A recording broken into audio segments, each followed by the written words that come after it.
उसके बाद क्या हुआ कि हज़रत आदम और बीवी हव्वा को 2 बच्चे हुए, मतलब कई बच्चे हुए। उनके 2 बेटे थे, हाबिल और काबिल। तो जब वो दुनिया में आए तो कुरान में उनके 2 बच्चों की कहानी आती है, हाबिल और काबिल की। और ये कहानी बहुत इंपॉर्टेंट है। ये कहानी इंपॉर्टेंट यूं है क्योंकि इस कहानी में मुत्तकी का वर्ड यूज हुआ है, मुत्तकी। अब हर जगह, हर स्कॉलर, हर जमात में ये बात होती है, मुत्तकी बनो, मुत्तकी बनो, मुत्तकी बनो। पर उसका कोई हमें वेल डिफाइंड एग्जाम्पल नहीं मिलता, वेल डिफाइंड एग्जाम्पल।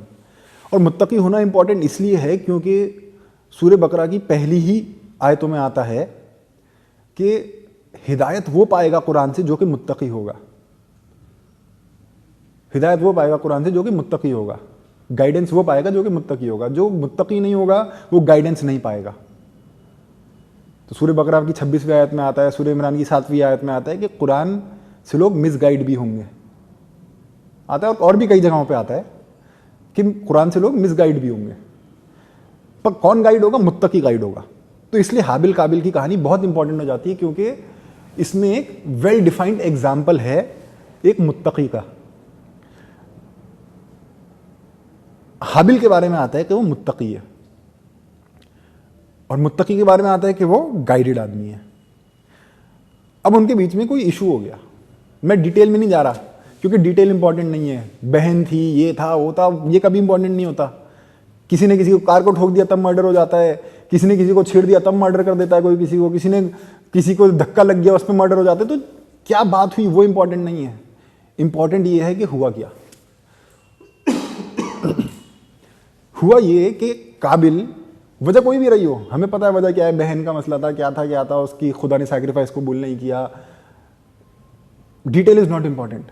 बात यह है कि काबिल हाबिल को मारने आया और हाबिल ने उसे जवाब दिया। सूरह 5 आयत 27 में आता है कि तू मुझको मार ले पर मैं तुझे नहीं मारूंगा, मैं अपने रब से डरता हूं।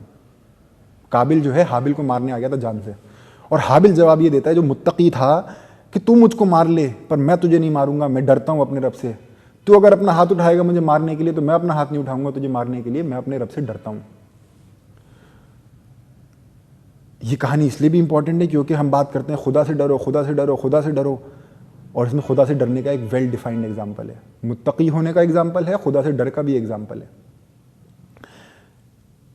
अब उस मुत्तकी को क्या पता था, क्या गाइडेंस दे रखी थी, क्या हिदायत दे रखी थी खुदा ने, जो उसने सेल्फ डिफेंस में भी हाथ नहीं उठाया। आज तुम किसी से भी जाके पूछो तो हर मुसलमान ये बोलेगा सेल्फ डिफेंस में लड़ना अलाउड है। सेल्फ डिफेंस में तो हर कोई बोलेगा कि लड़ना अलाउड है कि नहीं? सेल्फ डिफेंस में तो लोग कहते हैं कि आप हाथ उठा सकते हैं और अपना बचाव कर सकते हैं आप किसी तरह से, तो हर कोई बोलेगा। बट जो एक मुत्तकी था, जो कि एक गॉड फेयरिंग आदमी था, जो अपने रब से डरता था और मुत्तकी को हिदायत मिलती है, उसको क्या पता था जो उसने सेल्फ डिफेंस में भी हाथ नहीं उठाया और एक बहुत ही इंटेलिजेंट दावत देता हुआ चला गया किसको? अपने मर्डरर को।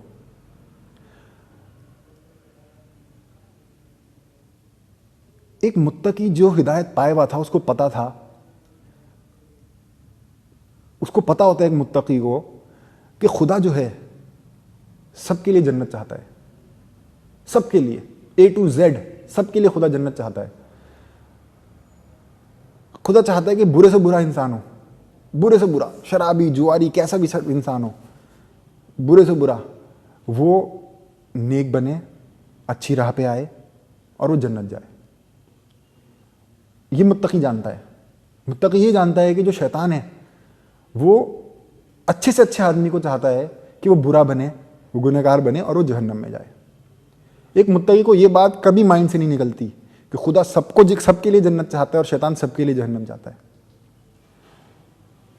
अब हाबिल को पता था कि मेरे अम्मा अब्बा अभी निकले हैं इस जन्नत से, आज पहला इंसान मरेगा, या तो मेरा भाई या मैं, ये मुझे मारने आ गया है, मैं वापस मार सकता हूँ, उसमें मेरा भाई जान से जा सकता है, मेरा भाई अभी ईमान में नहीं है। हदीस में आता है कि जो गुनाह करने जाते हैं तो ईमान बाहर होता है उसके। तो मेरा भाई ईमान में नहीं है, और ये जब ईमान के बाहर मरेगा तो ये कहाँ जाएगा? बताओ, क्या कहा जाता है कि जो बिना ईमान के मरा वो कहाँ जाएगा? हाँ, डायरेक्टली वो जहन्नम में जाएंगे। तो हाबिल को पता था, मुत्तकी को पता था कि मेरा भाई अगर ये मर गया तो ये सीधे जहन्नम में जाएगा। तो उसको नजर आया कि स्कोर हो जाएगा जहन्नम 1 और जन्नत 0। स्कोर ये हो जाएगा, ओपनिंग स्कोर। तो उसने ये सोचते हुए खुदा क्या चाहता है, उसने कहा खुदा तेरी जीत मेरे हार पे, खुदा तेरी जीत मेरी हार पे, मैं अपनी जान दे देता हूं, पर मैं स्कोर को ये होता हुआ नहीं देख सकता, स्कोर को ये होते हुए नहीं देख सकता कि शैतान 1 और खुदा 0। उसने अपनी जान दे दी और उसने स्कोर कर दिया। वो तो मुत्तकी था, वो दावत देते हुए मरा, और बहुत इंटेलिजेंट दावत है, मैं उस पर भी आऊंगा।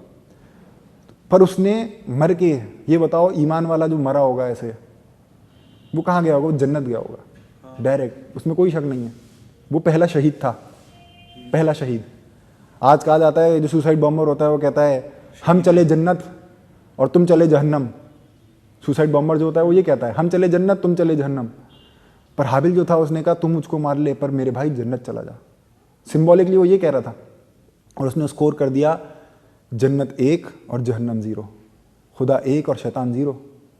उसने अपने भाई को बोला कि मैं तो चाहता ही यही हूं कि मेरे गुनाह भी तेरे ऊपर चले जाएं और तू जहन्नम में जाए, मैं तो चाहता ही यही हूं।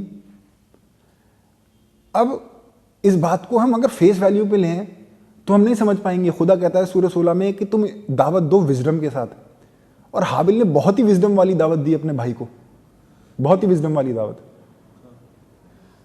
कि उसकी दावत में ये था कि जैसे अगर हम अपने भाई बहनों के लिए, मैंने कई भाई बहनों से पूछा है, भाइयों से पूछा है कि बताओ कभी ऐसा हुआ है कि जैसे मेरे साथ हुआ कि मेरी बहन बचपन में मेरी एक किताब ले ली जो मुझे बहुत पसंद थी, और हमारे बीच में झगड़ा हो गया था बचपन में, तो वो कहती तेरी किताब फाड़ दूंगी, मैं फेंक दूंगी अभी। तो मैंने कहा मैंने तो पढ़ी ली, मैं तो चाहता ही हूँ कि तू फेंक दे। ये तो खैर मेरे साथ भी है बचपन में कि ऐसी चीज़ें अक्सर होती है, किताब के लिए नहीं और भी कई सारी चीज़ों के लिए। हाँ, तो मैंने कहा फेंक दे, मैंने तो पढ़ी हुई है, अच्छा है, मैं तो चाहता हूँ फेंक दे, मैं फेंकने वाला तो मेरा काम कर दे। तो उसने कहा मैं तेरा काम ये करूँ, और वो किताब वापस फेंक दी। तो जैसे ही उसने फेंकी मैंने झपट के वो किताब पकड़ ली। क्यों? क्योंकि मुझे वो किताब पसंद थी। तो एक भाई की लड़ाई हो रही थी, वो तो एक भाई दूसरे भाई को कह रहा है मैं तो चाहता ही हूँ। तो उसके दिल में ये था कि मेरे भाई रुक जाए कि मैं इसका काम क्यों करूँ, जैसे हम भाई बहनों में मैंने अपनी बहन के साथ किया। तो उसकी बहुत विजडम वाली दावत थी। अच्छा, जब काबिल हाबिल को मार रहा था तो काबिल हाबिल को मार रहा था शैतान के इन्फ्लुएंस में। शैतान ने उसको बरगलाया और वो मारने पे आ गया अपने भाई को। तो जब वो मार रहा था तो शैतान पहुंच गया खुदा के पास, देख इसको कहा था सजदा करने को, मेरे कहने पे देख ये अपने भाई को मार रहा है। खुदा ने मुड़ के बोला उसको कि तू मुड़ के देख, और उसने देखा कि हाबिल जो उसे दावत देते हुए मर गया और उसने हाथ भी नहीं उठाया। और जब वो मुड़ के देख ही रहा था तो एक कौवा आया, जैसे गुंडे बदमाश नहीं होते सड़क पे फेंक के चले जाते हैं, गुंडे बदमाश जो है सड़क पे मार के किसी को लेके जाते हैं कब्रिस्तान, नहीं फेंक के चले जाते हैं, वो फेंक के चला गया था। जब कौवा आया उसने खोदा तो उसको ध्यान आया कि मेरा भाई क्या था, उसने क्या किया, उसको बाद में सोच आई होगी, उसके दिल में गिल्ट आया। और जब शैतान देख ही रहा था तो काबिल तौबा करने लगा। कुरान में आता है कि उसने तौबा करी कि मैं इतना बुरा हूँ, उसको गिल्ट आया। तो खुदा ने बोला तू मुड़ के देख। तो हाबिल तो अपनी जान देते हुए चला गया और उसने हाथ नहीं उठाया, खून नहीं बहाया, और जिसने बहाया वो तौबा कर रहा था, उसके अंदर गिल्ट आ रही थी। और शैतान को बोला देख इसने भी तौबा करी, बता कौन बेहतर है। और सारे फरिश्ते सजदे में झुके होंगे, खुदा सच में तू वो जानता था जो हम नहीं जानते, ये तेरी इज्जत रखेगा पर खून खराबा नहीं करेगा, इसके अंदर इतना पोटेंशियल है। हाबिल ने ऐसा एग्जाम्पल सेट कर दिया।